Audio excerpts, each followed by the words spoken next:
اس tutorial کے اندر میں آپ کو انسرٹ کے مینیو میں سے ٹیبل کی کمانڈس کو ڈسکس کر کے بتاؤں گا. ٹیبل کے مینیو کے اندر جو فرسٹ سیشن ہے وہ ٹیبل سے ریلیٹ ہے، جس کو میں نے ہوم کے مینیو میں آلریڈی ڈسکس کیا تھا. آپ اگر اپنی مرضی سے کوئی ٹیبل یہاں پر کریٹ کرنا چاہتے ہیں تو آپ پہلے سے رو اینڈ کالم ڈیفائن کریں. ٹیبل پہ کلک کر کے آپ جسٹ اوکے پریس کریں. آپ کے لیے خود یہ ایک ٹیبل فارمیٹ ڈیزائن کرے گا، جہاں پر ڈفرینٹ کالمس پر آپ اپنی ہیڈنگز دے سکتے ہیں اور اس میں جو بھی ڈیٹا انٹر کرنا چاہیں وہ کر سکتے ہیں. اس بارے میں لاسٹ ٹیوٹوریل کے اندر ڈسکس کر چکا ہوں. اس وقت ہم ٹیبل کے مینیو میں سے، ٹیبل کے آپشن میں سے پیوٹ ٹیبل کو ڈسکس کر رہے ہیں. یہ موسٹ امپورٹنٹ اور کمپنی رپورٹس جنریٹ کرنے کے حوالے سے یوز ہونے والی سب سے پاورفل کمانڈ ہے.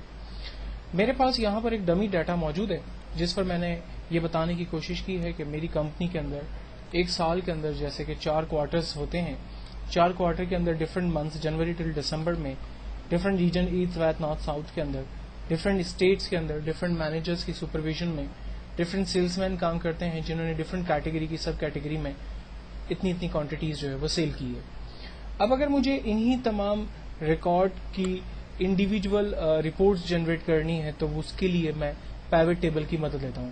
مثال کے طور پر میرے پاس پہلا سوال ہے کہ تمام کوارٹرز میں ہونے والا مجھے بزنس جو ہے وہ ایگزیکٹلی دیکھنا ہے. تو ہم پیوٹ ٹیبل کے اوپر کلک کرتے ہیں اور یہاں سے پیوٹ ٹیبل کی کمانڈ پہ کلک کرتے ہیں. پیوٹ ٹیبل پہ کلک کرنے سے سب سے پہلے ہمیں پیوٹ ٹیبل کی رینج، ڈیٹا بیس رینج یہ مانگتا ہے. تو عام طور پہ بائی ڈیفالٹ یہ خود ہی ڈیٹا بیس کی رینج سلیکٹ کر لیتا ہے. اس ڈیٹا بیس کی رینج کے اندر اگر کوئی یہ رینج غلط بتاتا ہے تو ہم اپنی مرضی سے یہاں پر کوئی نئی رینج ایڈ کر سکتے ہیں. رینج کریٹ کرنے کے بعد جسٹ فائنلی اوکے کا بٹن پریس کرتے ہیں. پیوٹ ٹیبل کی ایک نئی شیٹ پر یہ ہمیں ڈیٹا ڈسپلے کرتا ہے. اب اگر مجھے ان تمام ریکارڈز کو دیکھنا ہے تو ہم کوارٹر وائز، منتھ وائز اور بزنس وائز اس کو لے کے چلتے ہیں. فار ایگزامپل مجھے ڈفرینٹ کوارٹر میں ڈفرینٹ منتھس کے اندر ہونے والا ڈفرینٹ بزنس دیکھنا ہے تو میں نے کوارٹر کو سلیکٹ کیا اور اسے ڈراپ پیج فیلڈ ہیئر پر لا کر ڈراپ کر دیا. اسی طرح سے ڈفرینٹ منتھس میں ہونے والا بزنس دیکھنا ہے تو منتھس کی فیلڈ کو سلیکٹ کر کے میں نے ڈراپ رو فیلڈ ہیئر پہ ڈراپ کر دیا. اور چونکہ مجھے بزنس سے ریلیٹ ڈیٹا دیکھنا ہے تو کوانٹٹی کے اندر ہم آتے ہیں اور ڈراپ ڈیٹا آئٹم ہیئر کے اوپر ڈراپ کر دیتے ہیں. آپ دیکھیں کہ ڈفرینٹ کوارٹر کے اندر ڈفرینٹ منتھس میں کمپنی نے جو بزنس کیا وہ تمام ڈیٹا میرے پاس یہاں پر جو ہے وہ ایک سمری کی صورت میں آ رہا ہے. تو سارٹ آف یہ میری ایک رپورٹ بن سکتی ہے. اگر مجھے تمام کوارٹر کی جگہ فار ایگزامپل اسپیسیفکلی کوارٹرز کا بزنس دیکھنا ہے، لائک مجھ سے کہا جاتا ہے کہ آپ جو ہے وہ ایچ کوارٹر کا بزنس ہمیں نکال کر دیں. ایک تو جو ہے انہوں نے کہا کہ بھائی آپ تمام کوارٹر کا بزنس دیں تو میں سمپل اس کا پرنٹ آؤٹ نکال سکتا ہوں. اگر مجھے ایچ کوارٹر کا بزنس دیکھنا ہے تو میں نے جسٹ کوارٹر 1 پہ کلک کیا، اوکے کیا، کوارٹر 1 کا بزنس آ رہا ہے. کوارٹر 2 پہ کلک کیا، کوارٹر 2 کا بزنس آ رہا ہے. 3 پہ کلک کیا، بزنس 3 کا کوارٹر 3 کا بزنس آ رہا ہے. اور کوارٹر 4 پہ کلک کیا تو اس کا بزنس میں انڈیویجولی جنریٹ کر کے اس کا پرنٹ آؤٹ نکال سکتا ہوں. تو یہ ایک بیسٹ کمانڈ ہے جس کے ذریعے میں انڈیویجول کوارٹر کا بزنس جنریٹ کر کے اس کے پرنٹ آؤٹس نکال کر آگے سبمٹ کروا سکتا ہوں. اور سملرلی اگر مجھ سے کہا جائے کہ آپ تمام کوارٹر کے اندر لیکن اسپیسیفکلی منتھ کا بزنس نکال کے دیں، لائک منتھ وائز مجھے بزنس چاہیے، تو میں سلیکٹ آل کے چیک کو ختم کر کے ریکوائرڈ جو بھی منتھس ہیں اس کا بزنس یہاں پر میں سلیکٹ کر کے اور سمپل اوکے بٹن پریس کروں گا، وہ تمام ریزلٹ میرے پاس آ جائیں گے. اور اگر مجھ سے کمپیریزن پوچھا جائے گا کہ لائک اگر فار ایگزامپل جون جولائی کے منتھ کے اندر جو ہے وہ ہالیڈیز تھے تو ان ہالیڈیز کے اندر جو ہے وہ عام طور پہ کیا بزنس رہا ہمارا، تو ہم ایچ منتھ کا انڈیویجول بزنس جنریٹ کر کے اس کے کمپیریزن جنریٹ کر کے جو ہے وہ ریزلٹس اپنے حساب سے کریٹ کر سکتے ہیں.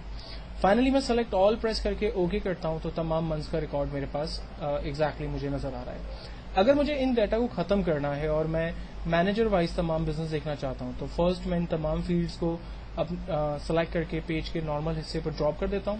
اس طرح سے پیوٹ ٹیبل دوبارہ اپنی اصل پوزیشن پہ آ گیا. اور اب مجھے بزنس منتھ وائز اور مینیجر وائز دیکھنا ہے تو فرسٹ میں نے مینیجر کو سلیکٹ کیا اور اسے ٹاپ فیلڈ پر ڈراپ کیا. دین مجھے مینیجرس وائز بزنس دیکھنا تھا، منتھ وائز دیکھنا تھا اور بزنس جو ہے وہ کوانٹٹی وائز دیکھنا تھا. تو یہ دیکھیں تمام منتھس میں جنوری ٹل دسمبر جتنے مینیجرز نے بزنس جنریٹ کیا ان تمام کی سمری میرے پاس آ رہی ہے. اور اگر مجھے اسی طرح سے یہاں پر انڈیویجول مینیجرز کا بزنس دیکھنا ہے یا کمپیریزن جو ہے وہ جنریٹ کرنی ہے کسی بھی 2 یا 3 مینیجرس کے بٹوین، تو جسٹ میں اس پہ چیک لگا کر اوکے کروں گا، ایگزیکٹلی صرف انہی مینیجرس کے رپورٹس میں جنریٹ کر کے اس کا کمپیریزن جو ہے وہ پرنٹ کی صورت میں دے سکتا ہوں. تو پیوٹ ٹیبل ایک ایسی کمانڈ ہے جس کی مدد لیتے ہوئے آپ اپنے ریکوائرڈ ڈیٹا، جو بھی مطلوبہ ریکارڈس آپ کو چاہیے وہ آپ ریکارڈس کا پرنٹ آؤٹ جو ہے وہ حاصل کر سکتے ہیں. اور اگر ایک سے زیادہ فیلڈز کے حساب سے آپ نے کام کرنا ہے، فار ایگزامپل میری کمپنی میں ڈفرینٹ منتھس کے اندر، ڈفرینٹ ریجنس کے اندر ڈفرینٹ مینیجرس نے جو بزنس کیا وہ مجھے دیکھنا ہے، تو اب میں نے اس طرح سے کام کیا. میں نے تمام منتھ سلیکٹ کر لیے، تمام منتھس کے اندر تمام ریجنس کو میں نے سلیکٹ کیا، ریجنس کے اندر تمام مینیجرس کے ریکارڈس کو سلیکٹ کیا، اور انہوں نے جو بزنس جنریٹ کر کے دیا وہ ریزلٹس میں یہاں پر دیکھ سکتا ہوں. تو پیوٹ ٹیبل کمپنی کے اندر یوز ہونے والی ایک ایسی کمانڈ ہے جو کہ رپورٹنگ کے حوالے سے بیسٹ جو ہے وہ استعمال کی جا سکتی ہے. پیوٹ ٹیبل کو آپ ختم کرنے کے بعد اگر اپنی اوریجنل شکل میں اس کو دوبارہ لے آتے ہیں اور آپ ایسا فیل کرتے ہیں کہ پیوٹ ٹیبل پہ موجود جو لیفٹ پہ پینل آ رہا ہے وہ آپ کو نظر نہیں آ رہا، تو اس کی بیسک وجہ یہی ہے کہ آپ کا سلیکشن پیوٹ ٹیبل کی رینج نہیں ہے. آپ پیوٹ ٹیبل کے نارمل ایریا کو سلیکٹ کریں گے تو آپ کا جو پینل ہے پیوٹ ٹیبل کا وہ آپ کے سامنے ڈسپلے ہو جائے گا.